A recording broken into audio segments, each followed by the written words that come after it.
In the earliest days of the Pokemon TCG, there was often a huge difference in power level between basic Pokemon that couldn't evolve and evolutionary Pokemon. Many evolution Pokemon were simply outclassed by basics, or lined up extremely badly into the established early metagame. So today, we're going to look at some of the worst evolution Pokemon from the first 3 sets of the Pokemon TCG. Kicking things off at number 10, we have Marowak. This Stage 1 Pokemon has 60 HP and weak attacks. For 2 fighting energy, Bonemerang makes you flip 2 coins and deals 30 damage for each heads. Also for 2 fighting and 1 colorless, Call for Friends lets you search your deck for any basic fighting type Pokemon and put it directly onto your bench. To understand what makes this card bad, we have to look at Bonemerang's average damage output. While the attack can potentially deal 60 damage for 2 energy, in the early days of the Pokemon TCG, Pokemon cards had a lot less HP than they do now. An attack that dealt 60 damage set up a 2-hit KO on almost every card in the game, and with some damage modifiers could even 1-hit KO meta-relevant threats with 70 HP.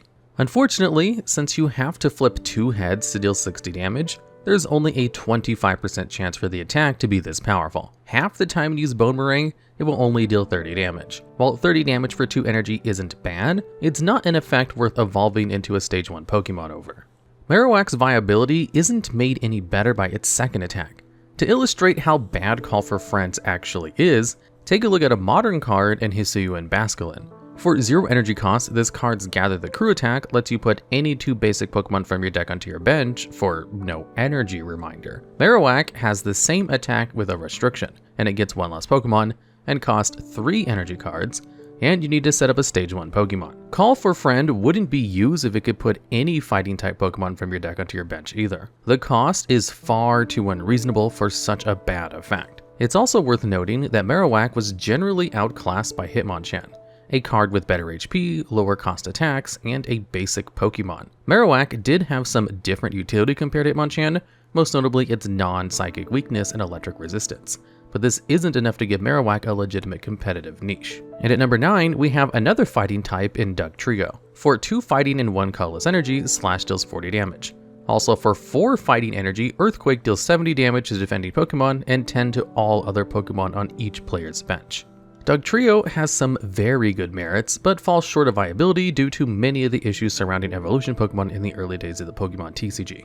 Slash dealing 40 damage is actually fairly strong. Many powerful colorless and electric type Pokemon were present in the metagame, so the 40 damage would often be 80 damage. When dealing 80 damage, Slash could KO popular Pokemon like Wigglytuff and Electabuzz. Its electric type resistance also meant opposing Electabuzz couldn't meaningfully threaten Dugtrio. However, much like the previous Marowak, Hitmonchan was a far better card used far more frequently. Hitmonchan's Special Punch has the exact same energy cost and damage as Slash, but on a far better Pokemon. While the card lacks an electric resistance, most players wouldn't want to leave fighting weak Pokemon on their active spot since Jab could deal 40 damage for a single energy with weakness. Hitmonchan having Jab was the main reason to never consider playing Dugtrio.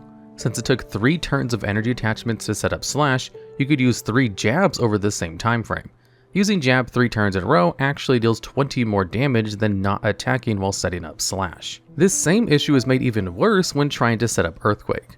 An attack which dealt 70 damage and put 10 damage on all of your opponent's bench Pokemon was fantastic, as many strong Pokemon had 70 HP, and the spread damage would bring higher HP Pokemon down to 70 HP. However, since it took 4 turns of energy attachments to use, Earthquake was wildly impractical. You could use a card like Electrode, whose Pokemon power lets you KO itself and attach it to one of your Pokemon as a special energy, which counts as 2 of those chosen type, but this would still leave your Pokemon heavily vulnerable to super energy removal. Much like many other cards on this list, Dugtrio was just too slow to set up and outclassed by a superior basic Pokemon. And at number 8, we have Electrode. For 2 colorless energy, this card's tackle attack does 20 damage. Its second attack, Chain Lightning, is far better. For 3 electric energy, Chain Lightning deals 20 damage plus 10 to each bench Pokemon that shares a type with the defending Pokemon, unless the defending Pokemon is colorless type. There's nothing interesting to talk about in regards to tackle. An attack which deals 20 damage for 2 energy simply isn't good when basic Pokemon can deal the same damage for a single energy. In the Pokemon TCG's early history, there weren't a lot of ways to damage a bench Pokemon outside of bringing it to the active spot with Gust of Wind. Since the damage to the bench is very valuable, it lets you circumvent your opponent's active Pokemon and attack whatever you want. But most bench damaging attacks were horribly overcosted. Chain Energy is a shining example of an attack that would be significantly better if it costs 1 less energy. Dealing 20 damage to your opponent's active Pokemon for 3 energy is simply awful. Not to mention, the 3 energy attack costs made setting up an Electrode extremely vulnerable against super energy removal, as this single trainer card could set you behind 2 entire turns of progress. Chain Lightning would also damage your own Pokemon that shared a type with the defending Pokemon, giving it another brutal downside. Also, colorless type Pokemon like Wigglytuff were extremely powerful and common in the metagame due to the versatility. Against one of these Wigglytuff decks, Electrode was dead weight. Much like every other card on this list, Electrode was also outclassed by a superior basic Pokemon of the same type, in this case Electabuzz. Electrode was not only bad, but wholly outclassed. And at number 7, we have Vileplume. This Pokemon has both a middling attack and a bad ability. Once per turn, with its heal Pokemon power, you can flip a coin. If heads, you get to heal 10 damage from one of your Pokemon. For 3 grass energy, Petal Dance lets you flip 3 coins and deal 40 damage for each heads. While Vileplume can be a decent attacker with solid utility, all parts of this card being tied to coin flips makes it one of the most unreliable Pokemon to use. The heal Pokemon power can be very strong. Oftentimes in the Pokemon TCG, the difference between getting a 2-hit KO or not is a single damage counter. Having a card which could reliably disrupt 2-hit KO math isn't the most impactful, but would garner some kind of niche. However, since heal needs you to win a 50-50 coin flip, the effect won't actually have any benefit half the time. The format of the game's early history was also slow enough that having your 2-hit KO become a 3-hit KO wasn't particularly worrying. While you could set up multiple Vileplume on your bench to give you more chances for heal to actually happen, or increase the healing you could do in a turn, getting a single Stage 2 Pokemon to play already took time and effort, due to needing each previous stage of the Pokemon. The early stages like Oddish were incredibly vulnerable being switched into the active spot by Gust of Wind and KO'd. Petal Dance has a similar issue with unreliability. While capping at 120 damage is excellent, and one-hit KOs all Pokemon in the format, there's only a 1 in 8 chance of flipping all 3 heads needed for that massive damage. Vileplume is also vulnerable to energy disruption due to its high attack cost. There's better uses of 3 energy that aren't setting up an attack as unreliable as Petal Dance. If you could always flip heads on a coin toss, Vileplume would be an outstanding card, but that's just not how probability works. Vileplume will frequently not function to its full potential, and never saw competitive play as a result. And at number 6, we have Nidoking. This Stage 2 Pokemon has 90 HP and 2 bad attacks.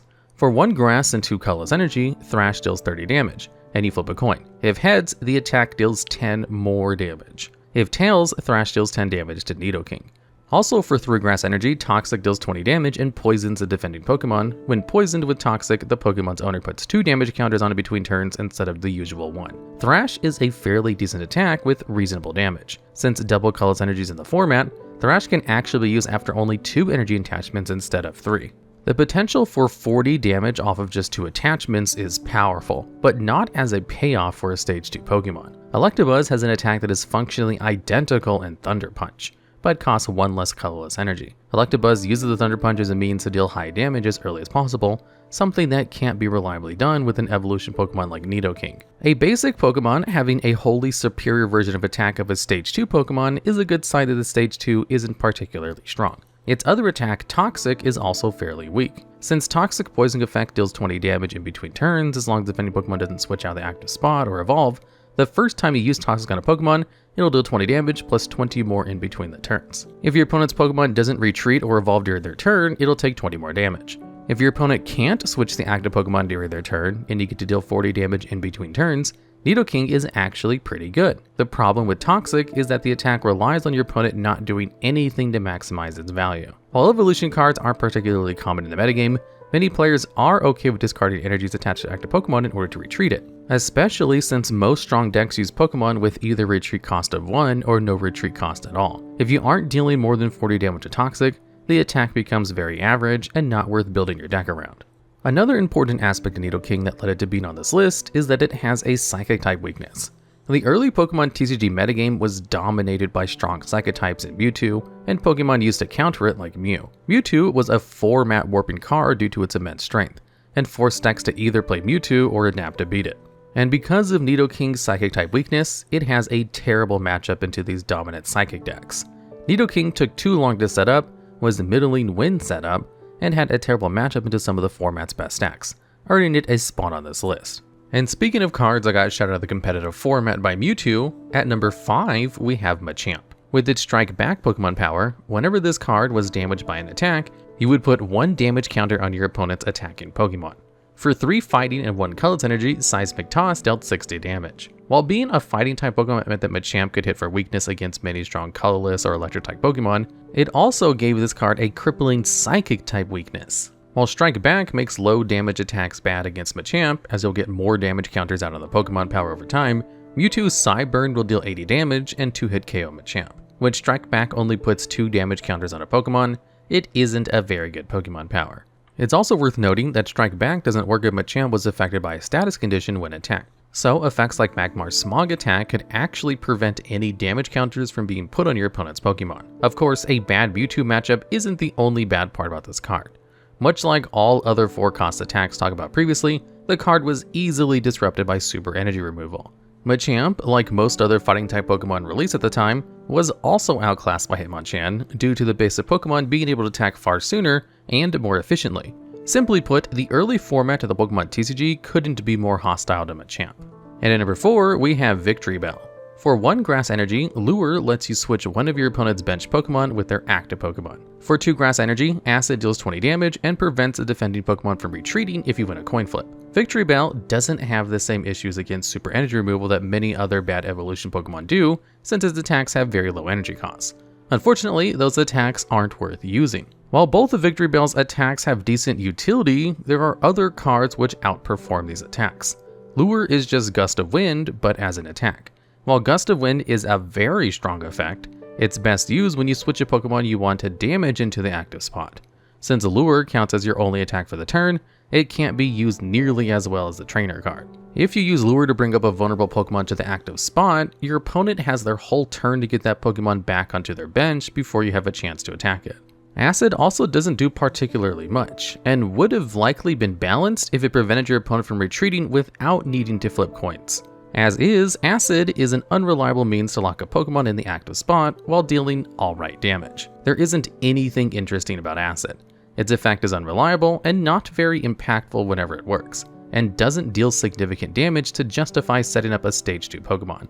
In fact, Acid is far worse than other lock tools like Lickitung's Tongue Wrap, which deals 10 damage for 1 energy and could prevent your opponent's Pokemon from doing anything by paralyzing it. There's just nothing worthwhile about Victreebel, so it earns a spot on this list. And at number 3, we have Hypno. For 1 Psychic Energy, Prophecy lets you look at the top 3 cards of your deck and put them back in any order. For 3 Psychic Energy, Dark Mind deals 30 damage to the active Pokemon and 10 damage to your opponent's bench Pokemon. If Hypno were a basic Pokemon, it may have well had a very small niche in Psychic type decks. As a Stage 1 Pokemon, this card was one of the worst possible Pokemon to bring to a competitive event in the game's early history. Something immediately obvious to a player experienced with the format is that Hypno's attack costs almost perfectly match Mewtwo's while having inferior effects, where Energy Absorption lets you proactively accelerate energy to Mewtwo as early as the first turn, and allows for fast Psyburn attacks that 2-hit KO much of the metagame. Prophecy lets you pick the best card on top of your deck to draw on your next turn,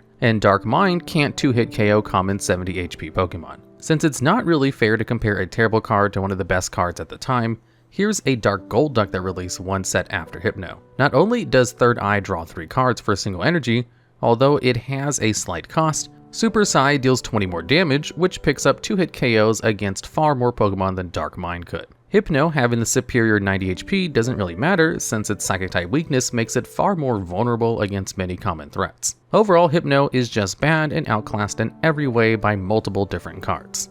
And at number 2, we have Omastar. This Stage 2 Pokemon has 2 attacks that are both downgrades from other Pokemon. For 1 Water and 1 Colorless Energy, Water Gun deals 20 damage plus 10 more for each water energy attached to itself that isn't paying for the attack's cost. What this means is that any water energy attached to this card beyond the second will add 10 damage to Water Gun's attack. Also, you can't add more than 20 damage to Water Gun by its own effect. For 2 water energy, its second attack Spike Cannon makes you flip 2 coins, and deals 30 damage for each hex. Spike Cannon is bad for the same reasons Marowak's Boomerang was at the start of this list. The damage simply isn't reliable, and thus isn't worth using on a regular basis. This downside is especially bad since Omastar is a Stage 2 Pokemon and takes an entire extra evolution card to get going. If you were trying to play Omastar, you could mostly use Water Gun for its more reliable damage output and ease of setting up. With Blastoise's Rain Dance Pokemon power, you could attach as many Water Energy cards from your hand to your Pokemon as you'd like. This makes powering up Water Gun to its full 40 damage very easy. However, Blastoise has a superior version of Water Gun as its attack. For 3 Water Energy, a Hydro Pump deals 40 damage plus 10 more for each excess Water Energy attached to itself, capping out at 60 damage. With Omastar's attack being outclassed by the Pokemon that best enables it, there's no reason to even consider using this card in a competitive setting. What's ironic though is that Omastar isn't even the worst fossil Pokemon on this list. Finally, as the worst evolution Pokemon from the earliest Pokemon sets, we have Kabutops. For 2 fighting energy, this card can use Slash for 30 damage. For 4 fighting energy, Absorb deals 40 damage and then heals Kabutops for half the damage dealt this way. Kabutops having the Absorb attack shows that the card was somewhat intended to be this hard-hitting Pokemon that would be difficult to KO through its self-healing. Sadly, the card only had about 60 HP, which is a miserably low amount for a Stage 2 Pokemon. Even if you manage to set up Absorb and get multiple attacks off, the low HP stat meant the card could get KO'd by many attacks. Most notably, Wigglytuff, which was able to deal 60 damage to do the wave as long as the player had a full bench of 5 Pokemon. For a Stage 2 Pokemon that takes multiple cards to even get going on the field, having a bad matchup into one of the most played Pokemon in the metagame was an insurmountable obstacle towards meta relevance. For what it's worth, Kabutops' Absorb would always one-hit KO Wigglytuff in return due to the latter's fighting type weakness. But this would be simply too unrealistic to set up. Since it takes 4 energy to use Absorb, your opponent could simply use Gust of Wind to KO any Kabutops before you could set up all the energy necessary. Even if you used a card like Electrode to speed up energy attachments at the cost of your opponent getting a prize card, Kabutops is just too easy to KO. Alright, and that's the list on the worst evolution cards from the earliest sets. If you have any ideas for other worst of videos, let us know down in the comments below.